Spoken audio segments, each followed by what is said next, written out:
Assalamualaikum warahmatullahi wabarakatuh. Pada video hari ini, kumpulan kami akan membentangkan sebuah pembentangan yang bertajuk menghidupkan semula budaya menjaga tutur bahasa dan sikap hormat menghormati sesama masyarakat. Kumpulan kami terdiri daripada 6 orang ahli kumpulan yang diketuai oleh Nazifah binti Wazali.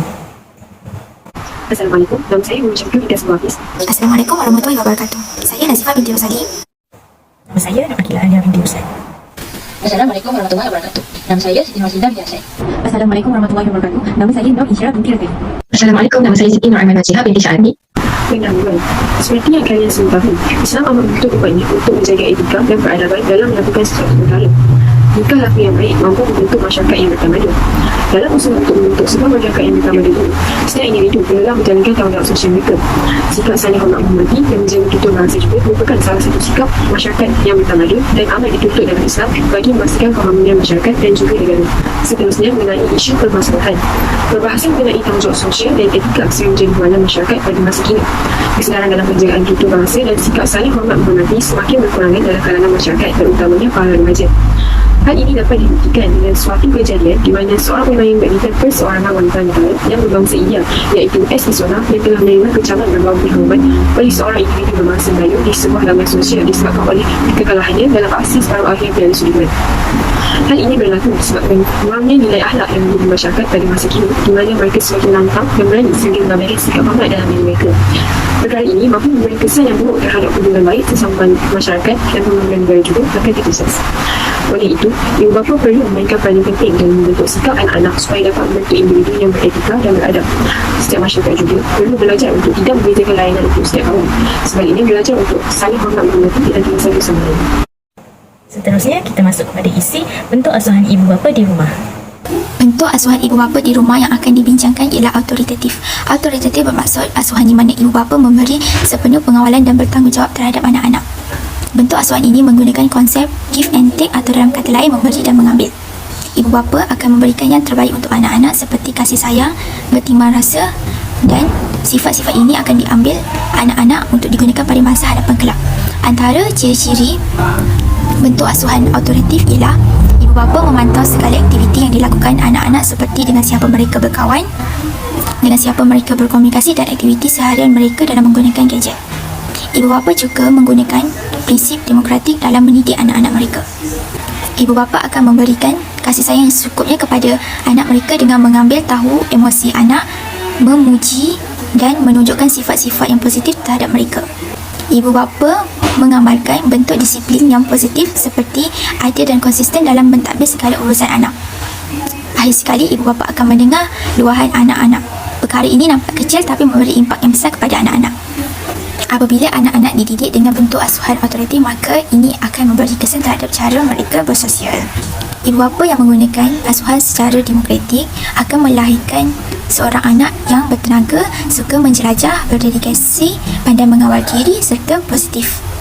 Kesihatan mental anak juga akan menjadi lebih baik kerana sikap mereka yang positif dan ini akan dapat mengurangkan risiko mereka untuk mendapat penyakit seperti kemurungan dan keresahan. Sehubungan dengan itu, pencapaian akademik anak juga akan menjadi lebih bagus kerana adanya ibu bapa yang sentiasa menyokong dan memberi sepenuh perhatian terhadap mereka di belakang tabir. Yang paling penting, anak juga akan menjadi seorang yang bertanggungjawab dan berkepimpinan ketika mereka besar nanti kerana mereka mencontohi sikap ibu bapanya. Kesan-kesan ini menunjukkan maklum balas yang positif, maka ibu bapa digalakkan untuk mencuba bentuk asuhan ini dalam mendidik anak-anak mereka. Seterusnya saya akan membentangkan bentuk asuhan permisif. Definisi bentuk asuhan permisif bermaksud ibu bapa yang sangat bertanggungjawab tetapi mengurangkan pengawalan terhadap anak-anak. Manakala Harun Nizam 17 mula mendefinisikan bentuk asuhan permisif sebagai ibu bapa yang sangat mesra dengan anak-anak sehingga tiada lagi batas hormat antara ibu bapa dan anak-anak. Untuk memastikan masyarakat yang bertamadun, anak-anak perlulah dibentuk bermula daripada rumah. Jadi mari kita lihat ciri-ciri bentuk asuhan permisif. Ciri-ciri bentuk asuhan permisif yang pertama, ibu bapa tersebut menyediakan segala keperluan anak-anak, di mana ibu bapa menyediakan dan memenuhi segala ibu bapa menyediakan makanan, pakaian dan juga kemewahan yang diperlukan oleh yang dirasakan perlu untuk anak-anak mereka membesar. Seterusnya, ibu bapa mesra dan tidak tegas dengan anak-anak. Ibu bapa tidak memarahi anak biarpun mereka bersikap biadab kerana mereka merasakan mereka masih kecil ataupun mereka terlalu menyayangi anak mereka sehingga merasakan perkara biadab itu hanyalah perkara biasa. Seterusnya, ibu bapa juga memanjakan anak-anak. Mereka memanjakan anak-anak dengan memenuhi segala permintaan dan keinginan mereka biarpun permintaan itu melampau. Seperti contohnya mereka tidak mau ke sekolah dan sekiranya mereka dan ibu bapa sedia dan rela melakukan semua perkara agar anak-anak tidak perlu bersusah payah untuk mendapatkan sesuatu.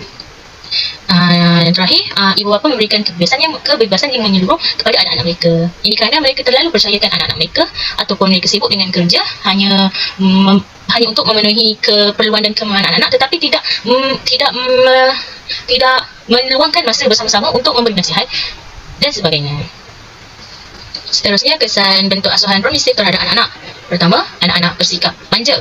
Hal ini kerana segala perkara dalam hidup mereka hanya mengharapkan bantuan ibu bapa ataupun orang lain untuk dipenuhi. Seterusnya, mereka juga akan memberontak sekiranya permintaan atau keperluan mereka tidak diingini. Kesan seterusnya, remaja akan bersikap agresif dan impulsif. Kurangnya perhatian dan kepercayaan yang berlebihan yang diberikan oleh ibu bapa mereka menyebabkan mereka membesar menjadi remaja bersikap agresif dan impulsif. Seterusnya, mereka juga akan mudah berasa kecewa dan mementingkan diri sendiri. Kesan bentuk asuhan permisif akan melahirkan seorang remaja yang mempunyai sifat keyakinan diri yang rendah dan tidak bertanggungjawab. Hal ini kerana kurangnya praktis dalam kehidupan sebenar kerana mereka dimanjakan, dan juga mereka tiada galakan daripada ibu bapa sehingga hilangnya rasa keinginan untuk bertanggungjawab dalam melakukan semua perkara. Seterusnya, anak-anak bentuk asuhan permisif juga akan hilang rasa sifat hormat terhadap ibu bapa dan masyarakat sosial. Hal ini kerana ibu bapa hanya fokus untuk memenuhi tanggungjawab mereka untuk menyediakan keperluan dan kemahuan terhadap anak-anak tanpa meluangkan sedikit masa bersama untuk menegur ataupun memarahi anak-anak sekiranya mereka melakukan kesalahan ataupun bersikap biadab, menyebabkan mereka terbiasa dan mengaplikasikan sifat tersebut terhadap masyarakat sosial. Dan paling ditakuti, bentuk asuhan ini melahirkan anak-anak yang gagal dalam persekolahan dan terlibat dengan masalah sosial seperti merokok, pengambilan dadah dan seks bebas. Jadi, maka untuk membentuk masyarakat yang bertamadun, ianya bermula dengan gaya asuhan ataupun didikan yang benar dan sesuai daripada ibu bapa. Bentuk asuhan permisif mungkin banyak dilaksanakan ibu bapa pada masa kini yang hanya sibuk bekerja, namun sebenarnya ia tidak praktikal seperti bentuk asuhan autoritatif yang jauh memberikan kesan yang positif terhadap pembentukan anak-anak. Seterusnya, persamaan antara kaum Melayu dengan kaum lain di Malaysia. Pertamanya, persamaan antara kaum Melayu dan Cina. Terdapat 4 persamaan antara kaum Melayu dan Cina. Yang pertama ialah dari segi bahasa. 261 peribahasa bahasa Melayu dan bahasa Cina menggunakan lambang yang sama, terutamanya penggunaan lambang haiwan seperti harimau, kera, gajah, anjing dan sebagainya. Kaum Melayu dan Cina peranakan di Kelantan menggunakan dialek Kelantan sebagai komunikasi harian mereka. Kebanyakan Cina peranakan di Kelantan mempunyai pengetahuan tentang tulisan Jawi, terutamanya golongan Cina peranakan yang lebih tua.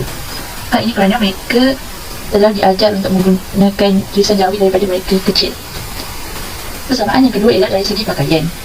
Pada zaman ini, orang tak kira orang Melayu atau orang Cina suka mencuba pakaian kaum lain. Seperti orang Cina memakai pakaian orang Melayu seperti kain pelikat, kain batik, baju kurung dan baju Melayu. Manakala orang Melayu, terutamanya wanita, suka mengubah pakaian yang berasaskan congsam menjadi pakaian mereka. Seterusnya ialah dari segi makanan. Jualan makanan semasa perayaan. Seperti kita tahu, orang Cina mempunyai makan besar semasa hari perayaan Tahun Baru Cina mereka. Manakala orang Melayu yang menyambut Aidilfitri juga menyediakan juadah semasa hari raya pertama mereka. Kemudian Cina peranakan di Kelantan sudah terbiasa dengan selera orang Melayu, seperti makanan pedas, berempah dan sebagainya. Kedua-dua kaum semakin cenderung untuk mencuba makanan kaum lain. Contohnya, orang Melayu juga ada yang cuba membuat makanan orang Cina seperti dimsum, wonton dan menjual makanan-makanan tersebut. Namun begitu, orang Melayu juga masih perlu menjaga batas mereka sebagai seorang Islam dan tidak memakan makanan orang Cina yang tidak halal. Seterusnya ialah persamaan antara kaum Melayu dan Cina dari segi nama panggilan. Ada masyarakat daripada Cina peranakan di Kelantan menamakan anak mereka dengan nama orang Melayu. Walaupun begitu, mereka masih mengekalkan nama keluarga mereka. Contohnya, Tan Awang dan Wong Ali. Gabungan nama ini ialah gabungan nama keluarga dan juga nama Melayu yang mereka gunakan. Terdapat 2 persamaan antara kaum Melayu dan juga kaum India, iaitu persamaan dalam adat perkahwinan dan juga adat dalam menyambut kelahiran bayi. Adat merisik merupakan satu langkah yang dilakukan oleh pihak lelaki untuk berbincang dengan pihak perempuan sebelum ikatan pertunangan dilangsungkan. Semasa adat merisik, pihak lelaki akan membawa sebentuk cincin sebagai cincin tanda. Seterusnya ialah adat bertunang. Adat bertunang merupakan salah satu persamaan adat yang akan dijalankan mengikut persetujuan kedua-dua belah pihak. Selain itu ialah adat berinai. Adat berinai merupakan salah satu perkara yang melengkapkan proses perkahwinan di dalam kalangan masyarakat Melayu, dan adat ini juga diberi nama berinai di kelamin.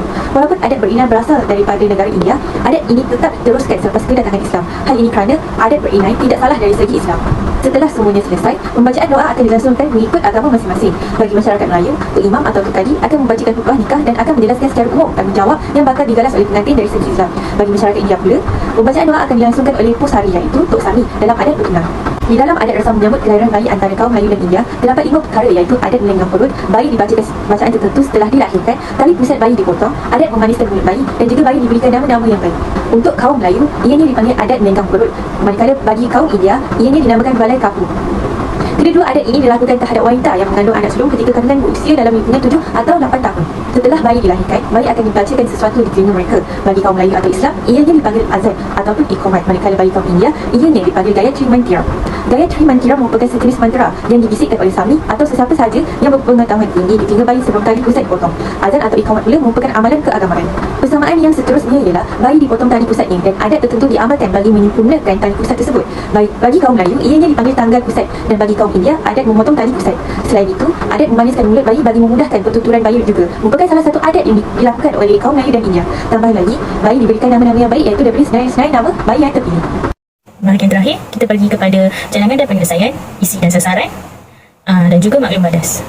Cadangan yang boleh dilakukan untuk meningkatkan tutur bahasa yang baik ialah ibu bapa perlu melengkapkan diri dengan gaya asuhan yang betul untuk mendidik anak, gaya berkomunikasi yang baik dan teratur. Ibu bapa juga perlu bersedia menghadiri kursus keibubapaan, yang mana kursus ini boleh meningkatkan keyakinan, memperolehi kemahiran dan mengetahui perkembangan anak dengan lebih lanjut. Ilmu ini dapat mendorong anak-anak untuk memperolehi kemahiran akademik, bahasa dan sosial yang lebih tinggi menurut Rolnick dan Slobiaxer 1994. Selain itu, organisasi media massa juga perlu mengeluarkan banyak iklan dan info tentang cara didikan anak yang betul melalui tayangan drama berdurasi pendek yang mengetengahkan cara didikan anak yang betul dan menyisipkan iklan informatif di antara program yang ditayangkan dengan tujuan untuk memberikan kesedaran. Manakala untuk membendung masalah perkauman di Malaysia, para guru boleh mengaturkan tempat duduk pelajar bersebelahan dengan kaum yang berbeza. Ini adalah kerana untuk mengelakkan berlakunya hanya satu kaum berinteraksi dengan kaum sendiri. Aktiviti di kelas seperti bermain sambil belajar juga perlulah melibatkan pelbagai kaum supaya mereka dapat berkolaborasi dan berkomunikasi sesama sendiri. Akhir sekali, media perfilman juga memainkan peranan yang penting untuk memupuk kembali semangat perpaduan kaum di Malaysia. Sebagai contoh, tayangkan filem-filem yang mengetengahkan konsep perpaduan kaum di Malaysia seperti Ola Bola dan Adi Biraku. Usaha perlu dilakukan untuk meningkatkan pengeluaran filem-filem yang menonjolkan keistimewaan setiap kaum di Malaysia. Hasil daripada kajian yang kami jalankan telah dijadikan dalam bentuk infografik dan dibuat naik ke media sosial Instagram dan aplikasi mesej WhatsApp. Subjek sasaran kami ialah masyarakat tanpa mengira agama, bangsa dan umur, terutama sekali para pelajar. Berikut merupakan 2 infografik yang kami telah muat naik di sosial media Instagram dan juga WhatsApp. Infografik pertama ialah mengenai jenis-jenis gaya asuhan, manakala infografik yang kedua ialah mengenai persamaan kaum Melayu dengan Cina dan India. Maklum balas yang kami terima daripada infografik pertama ialah penyampaian yang memberi impak, isi yang jelas serta warna yang menarik dan minimalis. Namun terlalu banyak isi di dalam satu infografik dan tulisan yang padat dan kecil. Bagi infografik kedua, antara maklum balas positif ialah ayat yang ringkas, senang difahami dan tulisan yang sesuai serta latar belakang warna yang menarik minat pembaca. Namun tulisan kaum Melayu dan Cina serta kaum Melayu dan India agak sukar dilihat dan warna latar belakang juga kurang menarik kerana menggunakan warna yang gelap. Secara kesimpulannya, pengenalan pastian bentuk-bentuk asuhan ibu bapa di rumah sangat penting dalam mendidik anak-anak menjadi seorang manusia yang muda. Bentuk asuhan secara autoritatif adalah lebih sesuai digunakan untuk mendidik anak-anak berbanding permisif kerana autoritatif menunjukkan kesan-kesan yang positif manakala permisif menunjukkan kesan negatif.